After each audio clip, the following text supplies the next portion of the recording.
All right. Well, hi, everybody. I'm Bobby Avery Kemble. I am one of the co-VPs for the Central Chapter of the Indiana Native Plant Society. And we're here tonight for a presentation about native plants as delicious herbal teas. And our fantastic speaker is none other than our president, Greg Monzel. So if you want to know all about delicious beverages that can be made with our native plants, Greg's going to share all that.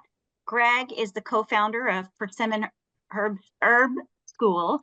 He focuses his lessons around a deep connection to the healing power of nature. He's an experienced organic gardener, naturalist, and educator with complementary expertise in community herbalism.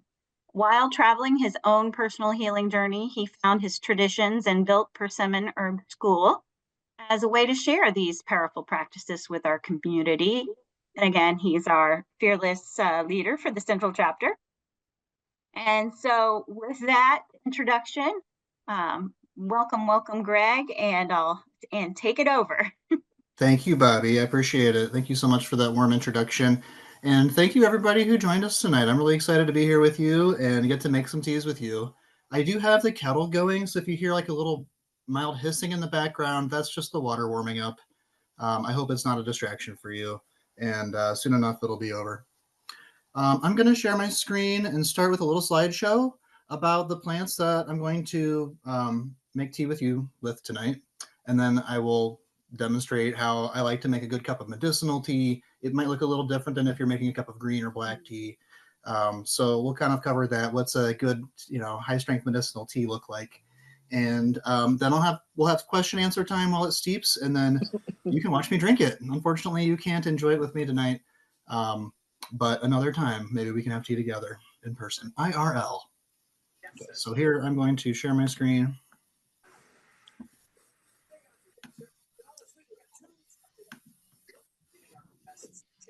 Someone is unmuted. I can hear your background noise. Okay, so as a person who works with plants as a forager and herbal medicine, practitioner, I work a lot with plants that are historically tended to by indigenous people and their precious hands. And I can see it reflected in the landscapes that I work in. When I go to places like Kotiwi Strawtown Park, where I'm teaching on Saturday, I can see a difference in the distribution of plants there and see that there are more food plants, more wild food plants and medicine plants often in those areas around traditional settlement sites. And here in central Indiana, we were most recently occupied by the Lenape, who lived in Indiana for about 25 years here along White River. But our longer stewards of the land here are the Miami, based up in the Fort Wayne area and Mississinawa River Valley. And so I think it's really important to work in relationship with the plants and not, not commodify the plants. I object to enslavement of the plants in a way. I don't want to get to like hooey dooey, but beyond a land acknowledgement of the people who tended and steward these landscapes, we have co-evolved with plants, and those relationships are lost on the landscape today. And that's what I'm passionate about and interested in restoring and reconnecting to these traditions that help us connect to nature and connect to plants and give us meaning. Some of this Bobby mentioned already. My wife and I founded Persimmon Herb School in 2015 as a land-based space to offer classes around healthy living and living in relationship with the land, as I mentioned. And we do that through offering herbal medicine classes, foraging classes, yoga classes. We offer some gardening stuff as well, and some native plant workshops. Last year we hosted several native plant seed starting workshops and tending to some plants for the Central Chapter's plant sale. So anyway, we're passionate about what we do here, and you can come check us out on the southeast side sometime at one of our in-person events. So tonight's topic, native plants as herbal teas.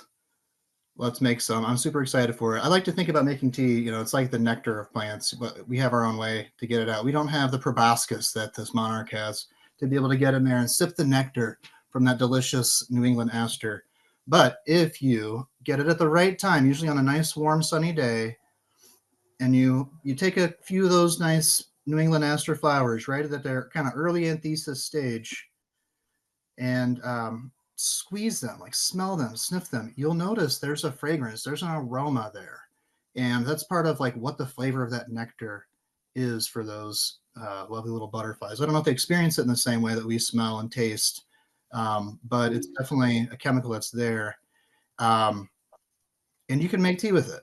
I'm not going to talk about it too much tonight because that plant is a little more esoteric, but I just want to stress that almost every plant outside in nature has some kind of way that it can be beneficial directly to humans, whether through food or medicine or fiber or shelter.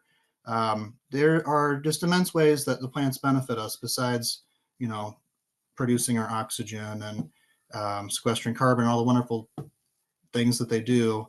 Sometimes we call those ecosystem services, but it's really a relationship. We're exchanging with the plants. So I'll talk tonight about 6 different plants that are natives here, and these are a lot of these are maybe things you've heard of, maybe things you've tried as teas before, maybe you haven't worked with them out of your garden before, but these are the first 3 that we'll get to tonight. And this first one, Echinacea, was the best-selling herb in the United States for over 100 years in the medicinal herb commerce, and it was only very recently in 2020 did that change and it became elder. Um, and so you might be aware 2020 we had a pandemic, a global pandemic called COVID-19. I had COVID last week. Good times. And so elder became a more popular remedy as an antiviral. But before that, echinacea was immensely popular. And you've probably taken this as an immune tonic tea if you've ever drank like a cup of like a medicinal, like a traditional medicinals brand cold or flu formula. There's probably been some echinacea in there. And the typical part of the plant that's used are the inflorescences, so those big purple cone flowers, and also the aerial parts in general. So, when I harvest it, this is true for a lot of these kind of aerial part plants where we're harvesting flowers and a little bit of leaves and stems. I like to harvest them early in anthesis when the flowers are young. And I'll harvest often like the top 6 to 12 inches of the plant. And maybe like on an echinacea, if there's 10 blooms on it, I might harvest half of those, knowing that they're going to regenerate and there's going to be more, but I don't want to take them all so that there's some for pollinators and for other folks who might need the medicine, etc. And when we talk about foraging, there's a right and a wrong way to go about it. And I go to parks where I started to see more and more folks who are just harvesting echinacea, like along the paths in our public parks and pollinator gardens and things. And I don't really think that's super appropriate. I think there's maybe better places you can find your medicine, like in a garden, maybe plant a plant and get to know it and carve out a little space in your landscape for some of these medicinal plants. But anyway, Echinacea purpurea is the one that's kind of most local here and often found like in woodland openings, often not found in the wild here, but often in like a replanted, reintroduced area, like a prairie planting. If you go a little further west to the true kind of prairie states, you get more Echinacea angustifolia, which has the narrower ray flowers and narrower leaves to it and so more bristly, but it has more of a taproot. And so that taproot was historically used in commerce more widely than Echinacea purpurea. However, modern day herbalists like myself, we like to use Echinacea purpurea because it's easy to grow in a garden. It looks nice in a landscape. It's commonly planted and widely available anyway. And so it's just something very useful. And it doesn't have a super strong action. You can give it to almost anybody without hurting somebody, unless they have an allergy to plants in the aster family, which does sometimes happen. And it gently, raises immunity, and it helps with fighting secondary infections, especially. So it's thought to be somewhat detoxifying and kind of opening up the channels of the body to eliminate inflammation and mucus and congestion, etc., when you're sick.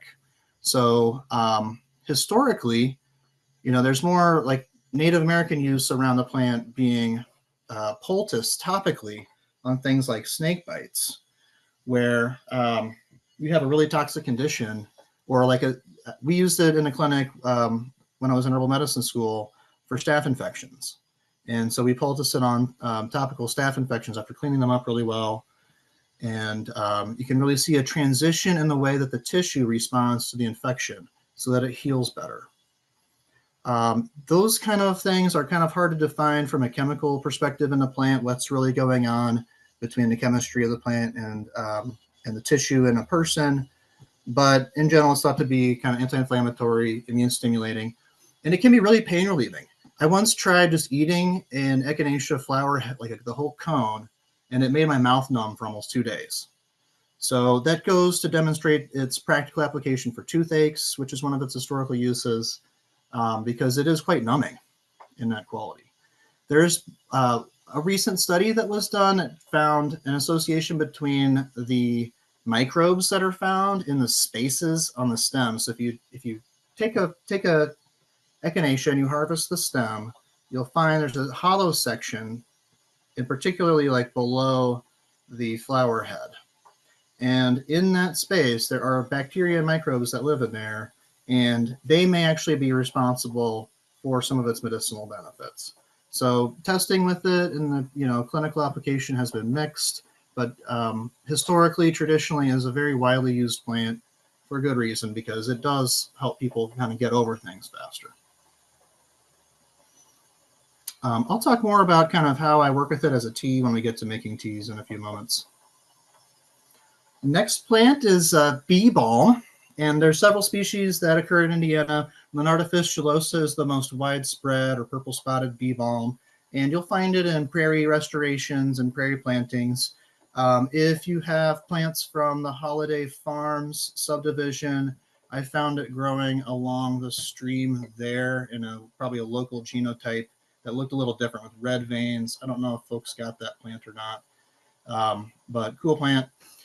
Monarda didyma is the scarlet bee balm that you find kind of more distributed in Appalachia. And then Monarda punctata is the yellow spotted bee balm, or sometimes it's called horsemint. And that's the one that's pictured here with kind of pink bracts and yellow flowers. They're all very aromatic and spicy, and they're closely related to thyme and oregano, and they have the same kind of essential oils in them. So carvacrol and thymol are two of the chemicals that are found in there. Both of those chemicals were on the acceptable list by FDA and other sources. Okay, our water's hot for tea. Sorry. They were on a list for acceptable disinfectants for COVID. So you could actually have a natural disinfectant like spray that you made, let's say with bee balm, and it would be potentially effective for treating, surfaces for COVID or flu or whatever you've got going around in your house. Likewise, you take it into your body through tea, and you're going to have some of those effects internally. So this is one of our best antimicrobials that's found locally. So antimicrobials here, I'm talking about mainly bacterial infections, but these plants also work well for fungal infections, especially yeast.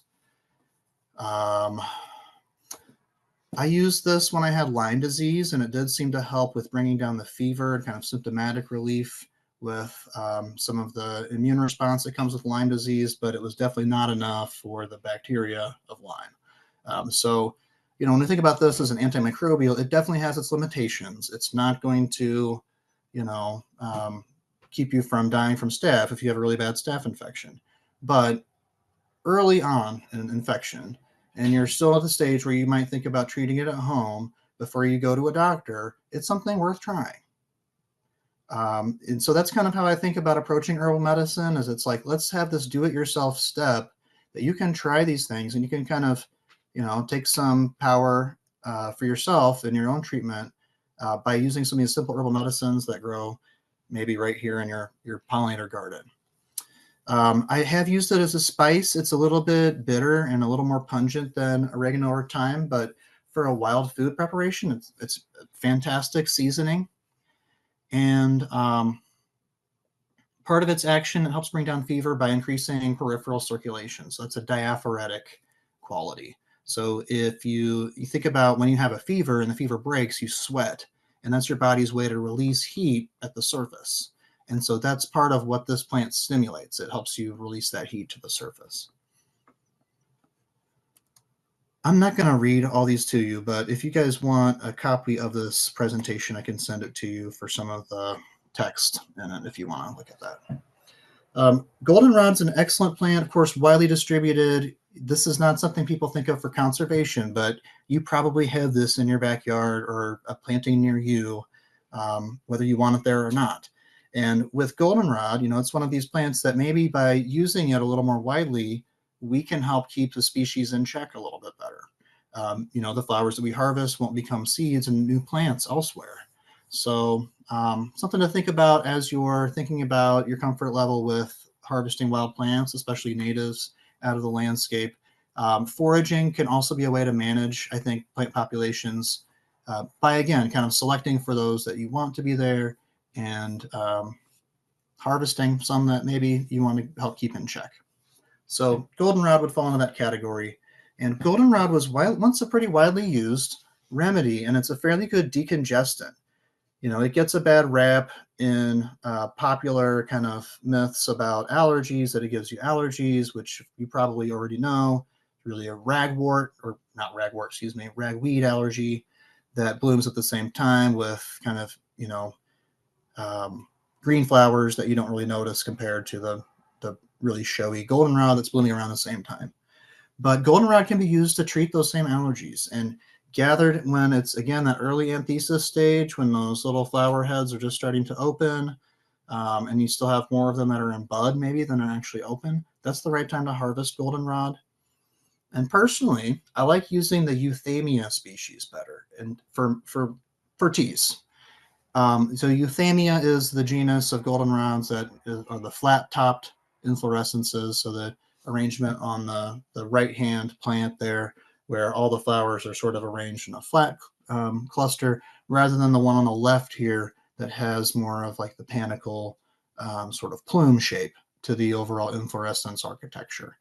And the Euthymia, especially Euthymia graminifolia or grass-leaved flat-topped goldenrod, has a really nice, almost vanilla-y, coumarin-y kind of aromatic to it. And so the flavor is just really nice. It's got kind of a sweet quality aroma to it. Again, this is one of those like really tasty ones. Bee balm is tasty, but maybe not like the most tasty. It's more medicinal. Echinacea definitely more of like a medicinal plant flavor-wise. But goldenrod's actually really tasty, and it can be nice and colorful in a tea as well because it gives it that beautiful golden color. Its medicinal properties, again, it's a decongestant plant, so it works really well for like hay fever, or if you have, again, a cold or flu kind of thing. Maybe you can see a theme to the plants that I've selected for tonight. It can definitely help as an astringent plant. So along with, maybe familiar plants like oak tree, has a lot of astringent quality to it, or an unripe persimmon has a lot of astringent to it. So do a lot of these herbaceous plants that we might be using for medicine. And tannins, or these astringent compounds, they come in different classes, and some of them can be beneficial for you, some of them can actually be toxic for you. So they're not all the same. But the ones that are in this plant seem to be kind of tonifying for the mucous membrane, so it helps clear up some of the secretions that are at the surface, probably by denaturing some of the proteins there. And along with the flavor being nice, it's just a really helpful, useful plant in that way. It's considered to do the same kind of action in the kidney. So I've known people to use it who have kidney stones, especially folks who get those on the regular, which tends to be a problem for some folks. Then maybe drinking a little goldenrod tea once in a while to help kind of keep your kidneys clear, keep them toned, might be something to think about. And again, it's a way to deepen your relationship with your garden, maybe in some ways that you haven't tried before. I have mentioned here under medicinal properties, its use as an adjuvant, and that's often not a very familiar term these days. But in this case, what an adjuvant is something that's added to a formula of herbs to enhance the flavor or alter the kind of energy of it in some way. And in this case, goldenrod is added as a flavoring enhancer, especially for kids' remedies. So it's considered a fairly safe remedy. For short-term use. It's not recommended for long-term use because that astringent quality used over too much time can actually be, not so great. But in the moment, for something that you really need to take it for, it's a beneficial plant.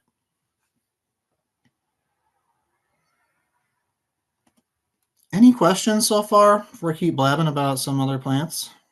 I can't see the chat, so if you've put something in the chat, I have no idea. All right. Well, Greg, we do have a question from Mary. What is the name of the chemical in bee balm that is useful for disinfecting surfaces, and where can the study be found? Great question. As far as this a study, I'm not quite sure about, but the FDA had a list during COVID. I don't know if they still have the same like website stuff set up that had the two chemicals listed. And the chemicals there were thymol, which is THYMOL, like the word thyme, which it's found in, and then carbacrol, which is CARVA CROL. So CARVACROL, carbacrol. Those are the two essential oils, and those have been widely studied. So you'll find lots of information if you go to like PubMed, for instance. That's an online database you can use. It's maintained by the National Institute of Health. You'll find a bajillion articles on carbacrol and thymol and their antimicrobial effects that are scientific peer-reviewed studies. A lot of those will be in vitro studies or petri dish studies or something like that. They won't necessarily be clinical studies, which are very expensive. And because herbal medicines can't be patented, and there's just not really a viable way to pay for those studies in herbal medicine. I hope I answered your question. Are there any other questions before we move on? Okay. So the next three plants I will cover here are stinging nettles and elder and white pine. Oh, what a bunch of great plants. I had to throw in a tree and a shrub, right? Okay, so we'll start with stinging nettles here. There's a couple different plants we might know as stinging nettles or nettles. Urtica dioica is, some folks think of it as I thought it was a European species. I think I learned that, but it's evidently also a native plant here. So I don't know if it occurs in Europe or not. Maybe it's Urtica urens in Europe that looks very similar to the Urtica dioica we have here. I'm not quite sure. The botany is a little confusing because the flowers are so small. To me, at least.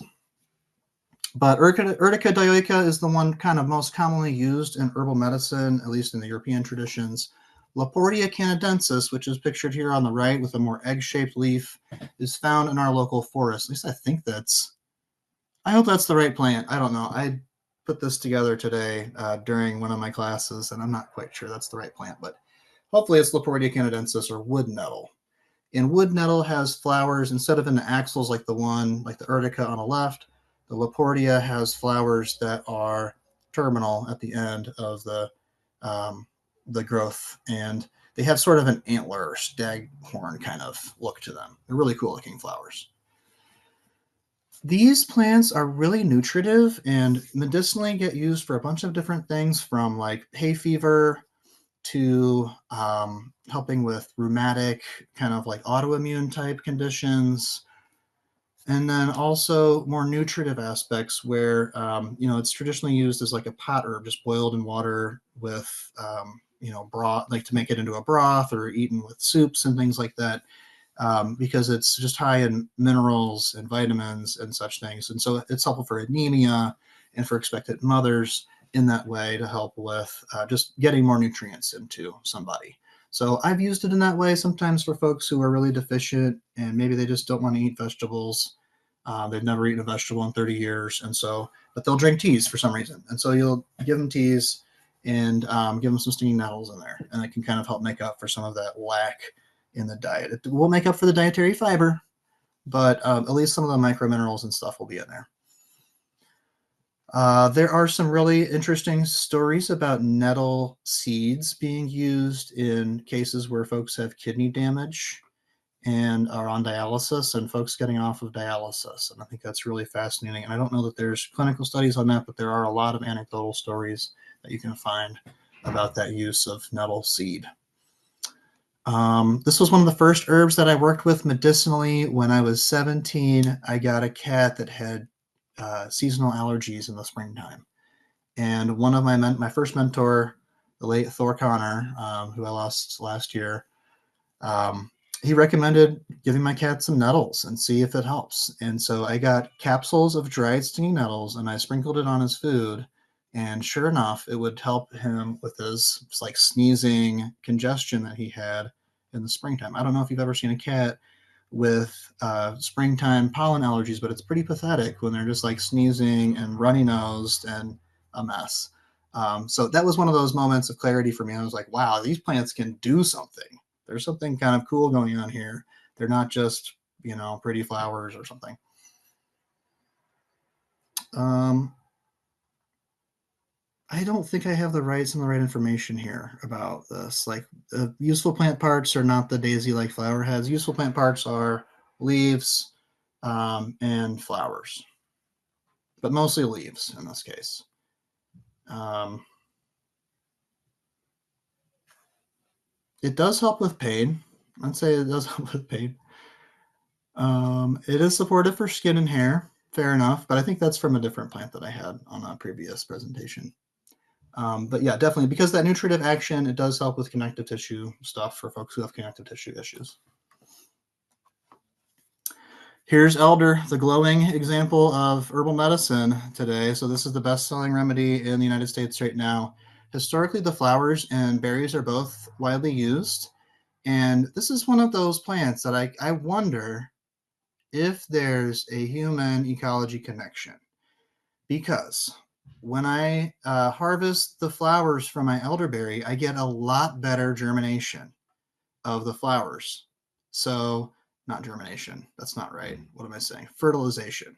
So, I get a lot more fertility of the flowers, and so I get a lot more berries when I've harvested the flowers. You might be wondering, how can you harvest the flowers and still get berries? It's really not quite the flower that you're harvesting, it's really the calyx and the attached stamen that are on there. And so the way that I do this is when it's flowering, like in the picture on the left, I will get on a ladder out there if necessary, and I'll kind of gently tip that flower into a paper sack and shake the flowers off of it into my sack. And in doing so, it's like a cloud of pollen forms in that bag, and it pollinates all those little ovaries really, really well on there. And the flowers that are, kind of post-anthesis, they will go ahead and drop off their calyces into my bag. I can dry those and make tea with it. That's excellent for immune teas. And I don't have to harvest any of the ovaries, so all the berries remain. Of course, when you're harvesting the flowers, they're covered in insects, so you need to be able to kind of keep that bag somewhere outside with a paperweight on it so it doesn't blow around, and where the bugs can kind of crawl out and get away on their own. So there are some, post-harvest handling can be a little weird when you're handling flowers, especially native plants will be full of bugs. An elder always takes some picking through to get the different worms and little crab spiders and all the little friends that are in there, because there's a bajillion of them. And you can't get them all out, and that's maybe part of the medicine, but that's also life, when we eat lettuce, there's also insect bugs on that too. So that's the world we live in. Anyway, back to elder. Sambucus canadensis, a great plant, I think underappreciated in the landscape. Maybe we need more, horticultural varieties. Maybe not. Maybe we just need more acceptance of wild form plants in the landscape in our constructed areas. But the flowers are excellent for fevers, and they can be given to anybody, safely. So one of the places elderflowers can be really useful is when you have an infant who is sick with a fever. Infants tend to fever more because they're still driven by that innate immunity and they haven't developed the acquired immunity that adults have yet. So they fever harder, and it's an important process for them in fighting pathogens. But of course, a high fever can cause brain damage and other issues and be maladaptive. So elderflowers can be made into a nice strong tea, and then put that tea into a bath with an infant. And even if they're not holding down fluids or able to drink tea, it can help bring down their fever in a bath. It's safe for giving to elderly folks or other folks who are really sick, where other plants like bee balm might be too strong to give to those kind of folks, might be too pushy or spicy. to give to somebody who's really, really sick. But elderflowers are generally a very safe, very appropriate medicine to give to a wide bunch of people. The berries are more widely known for their medicine, and they're usually made into a syrup. So the way I make them is I freeze the berries and then I juice them by squeezing them through like some muslin cloth. Then I cook the juice down and I add honey typically to that to preserve it. And that's my elderberry juice or elderberry syrup. I think in June I'm offering an elderberry syrup workshop at Cotiwi Park. It's not on the calendar yet, but if you want to make elderberry syrup with me, Cotiwi Strawtown Park, I mentioned them earlier, it was a traditional Native American settlement site. It's in northern Hamilton County, and I do seasonal foraging and herbal medicine workshops there. I have a plant ID or a winter tree ID class there on Saturday where we'll be making tea in person. So if you want to come to that, I don't know if all 100 of you can just show up to that and be okay, but if a few of you just showed up, it probably wouldn't hurt anything. So great place to go and check out plants too.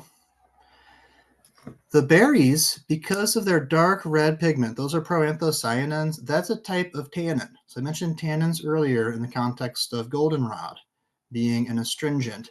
In this case, the tannins are acid, and they can bind to different proteins. And in this case, the tannins that are in these dark berries, and it's not just elderberries, but other dark berries like aronia, for instance, these tannins will bind the viral proteins on flu and COVID, probably. It's not necessarily been studied. And they kind of gum up the works of the virus so that they're not replicating the way that they should. And so that is, great for you. And so there's been a fair number of clinical studies done with elderberry syrups, especially in Israel, that demonstrated that it could reduce the duration of cold or flu by about half. And those seem like there was a pretty good body of evidence emerging to support that. And again, there's not really like a financial incentive anymore to be behind herbal remedies compared to pharmaceutical medicine, which makes just exponentially more money than the herbal medicine trade. So that's not why they're studying them. They're studying them because there's something to it, and we want to know more about it. These are shrubs. You'll find them in fence rows. I've picked elderberries in alleys on the near east side of Indianapolis. You'll find them along riparian zones in particular, can be a great place. They can be really productive along a river where they have plenty of sunlight and plenty of water. And along White River, the Wapahani, there's a lot of nice elderberry patches if you want to access them by canoe. And I don't think anybody can stop you from picking berries in your canoe. But should you? Okay, so should you? Who else relies on those berries? Well, birds. So you wouldn't want to go take all the berries, right? But maybe harvest the ones that are ripest and easiest for you to pick that day, knowing that tomorrow's berries will be there for the next person or the next bird. And we, again, live in relationship with these. So I once had a really strong feeling while I was working with an elderberry and I was harvesting the berries, a feeling of gratitude for the plant. And I opened myself up to kind of listening to the plant, if you will. And I got a strong feeling from the plant that it wanted fish. And it showed me in my kind of imaginal realm, could see fish at its roots. And I thought about the way it grows by the river typically and how, probably would be occasionally fertilized with some fish. And so next time I went fishing and caught some fish that I ate, I buried the guts out there into the elderberry, and it's been a very happy plant ever since. So that's part of the way I think about reciprocating in foraging and in tending my garden. And by harvesting a lot of these plants, it really stimulates more growth or a longer staggered flowering time that might be more beneficial to some of our fauna that needs those, whether they're pollinating insects or they're finches looking for food later in the season. There can be some benefits to harvesting plants as well. And I would be remiss not to include at least one tree if we're going to talk about teas from plants. And so tonight I thought it'd be nice to showcase white pine, which is my favorite fresh plant tea to make all winter time.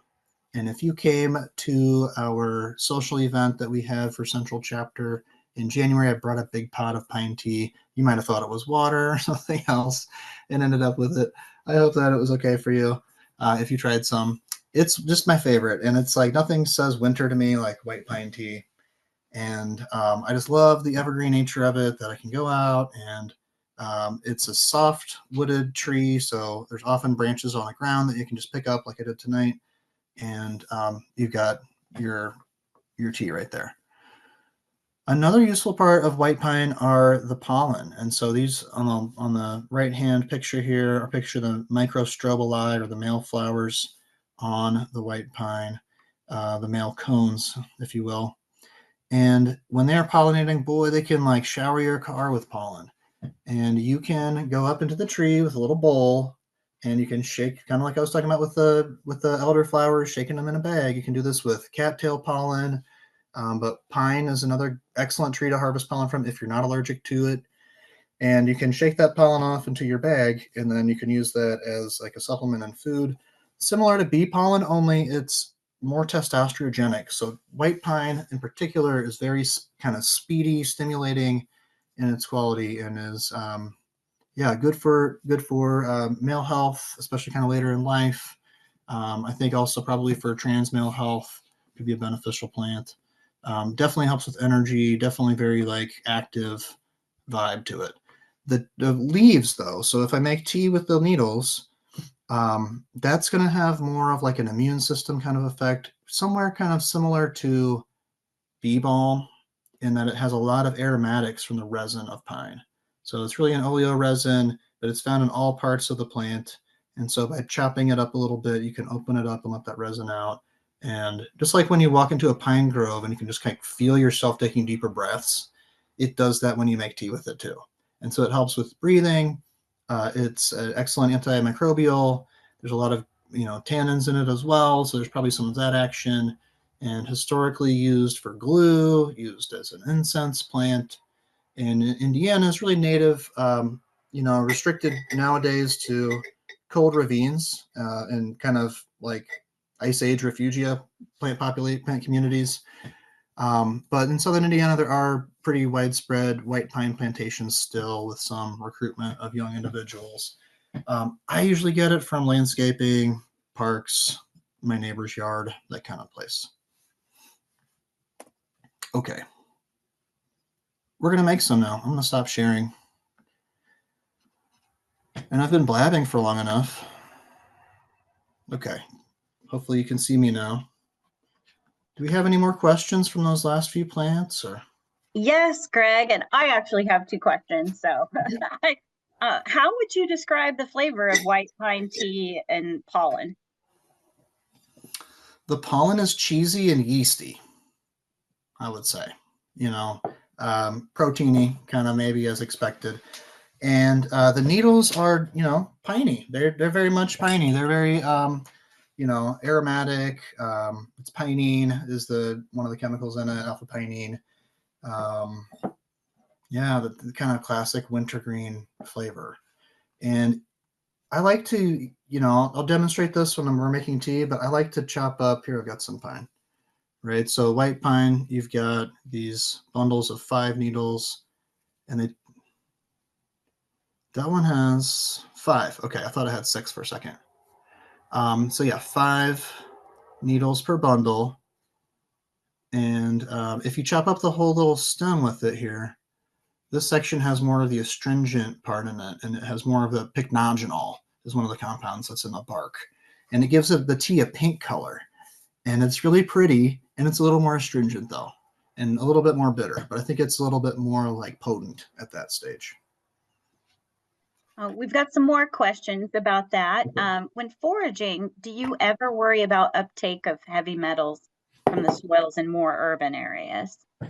Yeah, I think that's fair, especially with certain plants that are known to do that, like in the aster family, they're kind of known, for like burdock and, I would be cautious about even maybe chicory in an urban environment around the base of a house, let's say, where maybe there was lead paint, or like, far east side of Indianapolis, where you're downwind of the battery plant explosion that spread lead out all over that side of town. But Indiana, they got high baseline arsenic in a lot of the soil, and really the main concern there is contamination. Is are the plants dirty? Because that's where you're more likely to get the contamination, more likely than from the plant actually taking it up. But I do think about it with certain plants. But for the most part, I just try to stay out of like really dirty areas. But I do forage in a lot of kind of, you know, greenways, alleys, kind of slightly untended spaces, but maybe where they're not like dirty, dirty. When drying out harvested parts, how long do some of those take?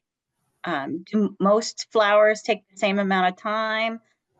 Same question about stems and such. Yeah. Uh, It just varies, and it depends partly on how much you've harvested and what you want to dry. So if you've just harvested like, small flowers, like let's say goldenrod flowers, those will dry in a few days perhaps. But if you're, harvesting whole echinacea flowers, you're probably going to want to cut those up a little bit so that they are smaller pieces that can dry out a little bit faster. Because if it doesn't dry fast enough, you run the risk of your plant material molding, and then it's a waste for everybody. So you do want to be able to dry the plants well. And the best way to do that is moving air and a little bit of heat. And so if you have a warm space with a little bit of moving air is probably the best thing. A fan nearby in the room. Or maybe you have a fancy dehydrator, a fancy little food dehydrator. But I often try to not put the heat in there as high as dehydrators get for food because it tends to cook out some of the aromatics that you want to keep. Okay. Thank you. Do echinacea cultivars still have benefits? Mm, don't love them. No, because the cultivars are not selected for their medicinal potency. The cultivars are selected for other features, and so they often stray.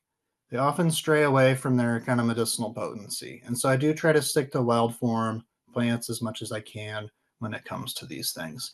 And then there you also get into confusion with things like, there's a yellow plant people call yarrow that's not a yarrow. It's not an achillea at all, and it's actually poisonous and could be dangerous to confuse it with. And so you do want to be cautious about what plant you have. And I would, for traditional sake, I like to stick with wild form plants mostly.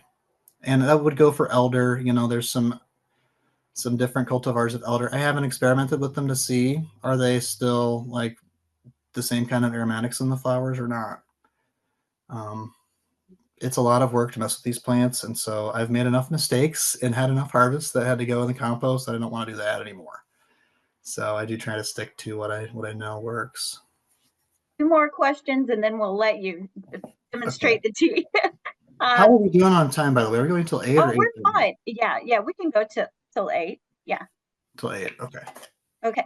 The next question is from me. Any tips for harvesting stinging nettle without feeling the sting? You could use leather gloves. You can use leather gloves. I will say I had the esteemed pleasure of harvesting the personal nettles of Dr. Jim Duke. If you might know him from the Peterson's Handbook on Eastern region medicinal plants. He was a veteran grandpa of herbal medicine, and my hands went numb from harvesting nettles. And so you will find if you get stung by nettles, the first stings are the worst. And then as you get stung, the anti-inflammatory, analgesic, pain relieving qualities kick in. And you will go numb from stinging nettles. That's why people use it as a topical remedy. And that was one of the ways that Dr.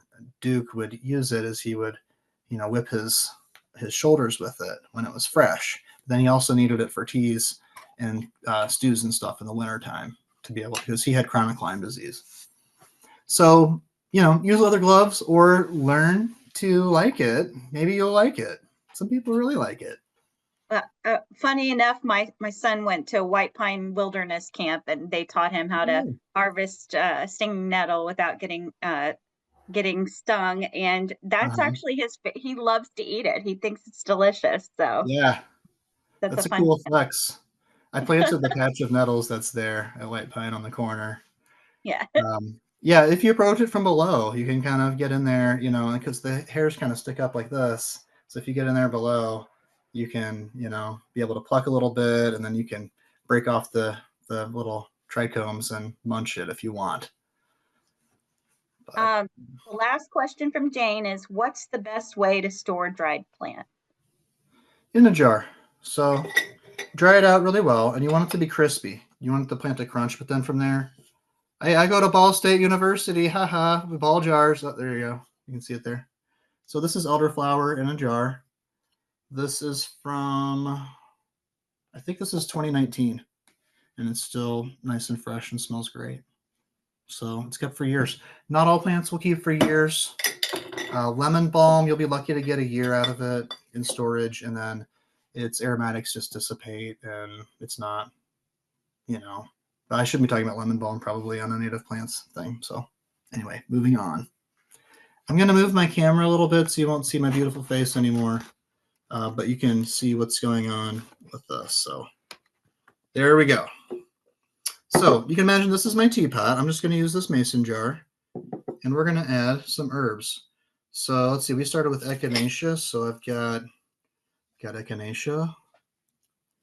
There it is. Okay, so you can see I cut my flower heads into quarters to dry them. And I use screens set out on frames with a fan in my sunroom. My sunroom gets living plants in the wintertime, like right now, and then it turns into a drying room for the summer. You may not have a room to devote to drying plants. And so you can really do this like, you know, you can put these plants on like just even some, you know, some like utility cloth. Like I'll use like just some spare cloth from a project or something like that, and put that out on a table and put your plants in there to dry. And that's fine. Okay, they don't. It doesn't have to be anything fancy. You can make a fancy little screen, or you can spend a bunch of money for a fancy little screen. You don't have to do that. So, um, a lot of times when I'm talking about dosages, I talk about like using, you know, a small handful or a large handful. And so if I have my hand, here's my hand. A small handful, I can close my hand around it. Okay, so that's a small handful. Is what I can close my hand around. And that's roughly a tablespoon. And then a large handful is like what it would be heaped in my hand. And so for most of these, I'm going to add just like a small handful. Here's my bee balm. Look at that cute little flower. Okay, so these get kind of floppy, right? They get floppy in your garden and tend to want to fall over. So when they get to that early anthesis stage, harvest them for tea. So I'll just kind of snap the flower heads off the stem like that and the leaves and all, and I'll just go into my jar. Okay, we're just going to add these herbs all to our jar. Okay, this is stinging nettles. So in this case, I harvested the, you know, top maybe 9 inches or so of the plant, dried it just like that, and then after it was dried, broke it up so that I could use it for tea.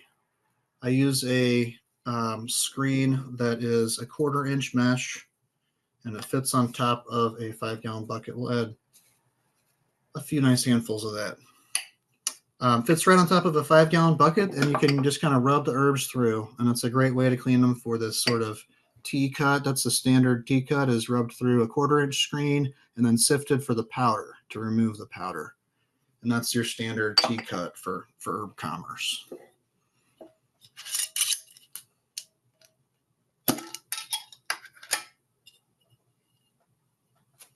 Look at that goldenrod. Woo! Got a whole head. Okay, and you can still see some color. That's pretty nice, okay? Your goldenrod's not going to keep its color very long. Not great for storage. I really use it mostly fresh. I just have a little bit left over from who knows what. Probably picked some on a walk. Probably did an herb walk. Picked some goldenrod. Had it left over. Stuck it in a jar. Okay, so here I can smell the elderflowers. They smell so nice. We'll put some of those in my palm. Okay, that's a small handful. Pull out a small handful of elderflowers. So we've got 5 herbs in here so far. We've got echinacea, we've got bee balm, goldenrod, elderflower, and stinging nettles.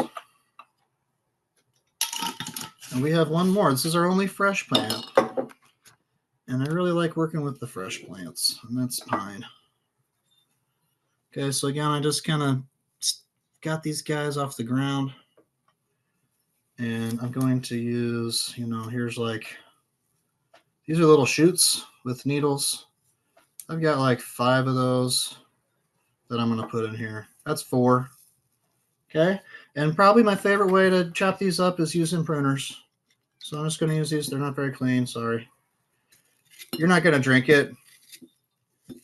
Okay. So we'll just chop these up. I don't know if you can see me chopping those or not, but I'm chopping those straight into the jar. Just a coarse chop is all you need.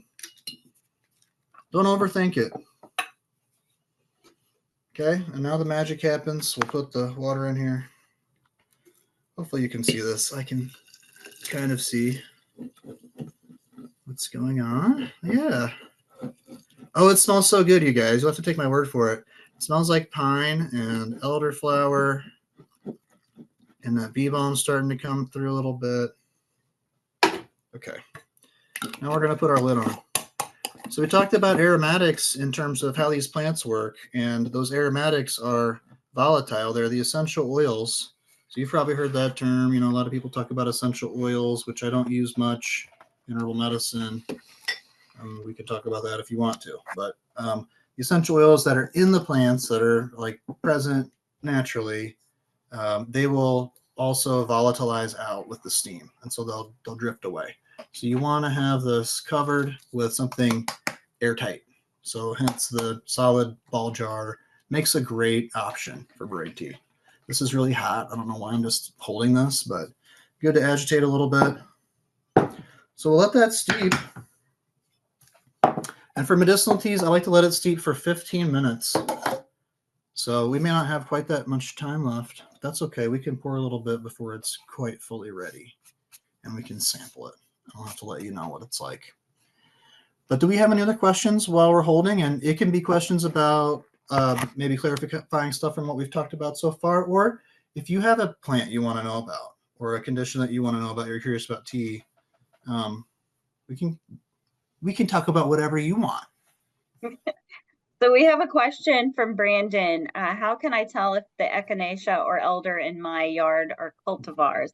And I would just chime in for that one. Buy from a reputable seller who will be able to tell you with when you purchase it. But if you move into a property and it's already there, then I guess that would be another question. Any thoughts?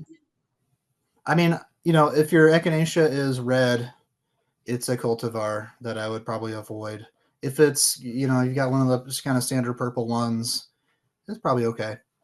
The white one, Echinacea paradoxa, also has a history of use medicinally, and so they're probably interchangeable and okay to use too. And, if you have the red ones and you don't have the purple ones and you need medicine, then I would try them. They're probably fine.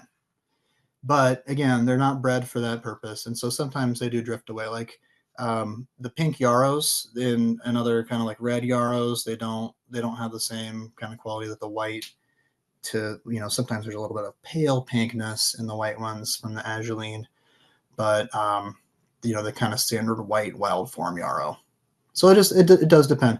With the elder, the cultivars I'm familiar with have like a more deeply purple and not variegated, divided leaf. And so, just look at pictures of cultivars of the different plants and then the wild form, and you'll see. They're pretty cool. Jill would like to know if you have a good sleep tea recipe. I almost included a sleep herb, which was passion flower, which is, it's kind of native, more southern Indiana, but creeping up this way with climate change. And just a beautiful, spectacular plant if you have room for it. And it really helps great for sleep for a lot of people. And the reason I didn't include it tonight is it's not very tasty. It's bitter. And so that is just one thing, plants that are sleep inducing tend to be either stinky or bitter. And so they're, the nicest flavored one is probably chamomile, but not a native plant. But chamomile is great for all kinds of things, from like anxiety to sleep to teething babies to adult babies who are acting up. And we have the little wild one, the pineapple weed, Matricaria, what is it, discoidea, which grows like in gravel parking lots and places like that. And it's, a escaped invasive, I don't know if it's really invasive. It's not native here. But that's one wild plant that you could use instead. What else? Let's see. Native plant wise, there's an herb black haw, which is one of our native shrubs, Viburnum prunifolium, that has a very relaxing aromatic. It's converted into valerianic acid, which is the same compound you find in valerian. So that'd be one to think about. But unfortunately, usually you're pulling up the plant and using the roots for medicine, which is not often the most sustainable with those woodland shrubs. Well, Sabin would like to know the opposite. Can you think of a tea that's a wake up tea, kind of like coffee substitute? There's an American holly species that's also known as yapon.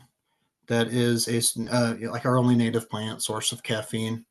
And I think that plant is native to like the Piedmont and coastal Carolinas area, but not necessarily here. Well, let's see.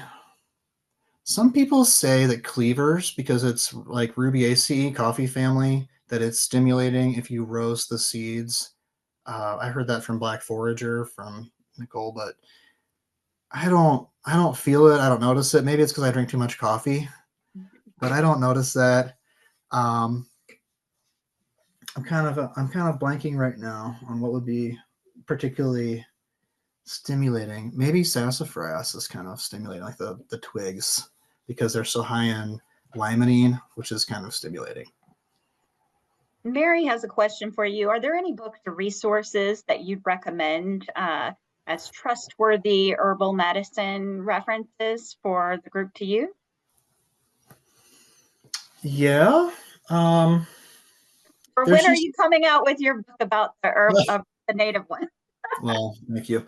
There are a lot of great references book-wise, and they just tend to be kind of different, like for what you want to maybe use it for. So you might have a field guide that's helpful for putting together, like on a plant by plant basis, or sometimes we call them herbals, where it'll talk about it on a plant by plant basis. And then you got other books that are maybe better for fitting different conditions or states to it. And then you've got other books that might be better for like herbal medicine making. So it's a hard question to answer for me. I'm like looking at my books. I should have thought about this before I jumped on here.